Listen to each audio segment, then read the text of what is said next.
We're standing in front of 516 Summit, a little gem of a house that was built for a member of the Butler family, a family known locally for Butler Brothers Construction, who among many other things built the Minnesota state capitol. This house was finished in 1914, so if you're tracking, the year after the University Club, that first building we saw today. This house is considered to be in the Italian Renaissance style, a style which is very closely related to the Italian villa style we just saw in the Burbank Livingston Griggs house. Take a moment and see if you can spot any details of the Italian styles. I'll give you a hint. Take a look at the roof and you should see two features, the low-pitched roofline and the decorative brackets, both of which were introduced on our previous stop.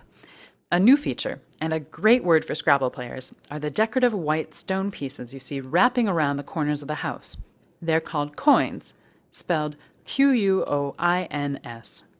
The yellow color of the brick, a more romantic color not seen very often on Summit Avenue, has caused at least one person to nickname this house the Lemon Meringue House. For a brief time in 1917, author Sinclair Lewis actually lived in this house. Rumor had it he was working on a book on James J. Hill, but that book was never completed. St. Paul is actually one of many towns that has claimed to be the fictional zenith in Lewis's work Babbitt. Now, Sinclair Lewis is not the only literary connection to Summit Avenue. F. Scott Fitzgerald had ties you'll be hearing more about in a bit, as did the 1930s screenwriter Donald Ogden Stewart.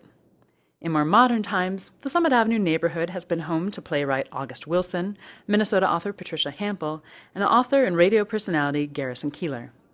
Well, it's time to move on to our next stop. Enjoy the variety of styles of houses and apartments you'll see on your way. I'll meet you at 590 Summit Avenue.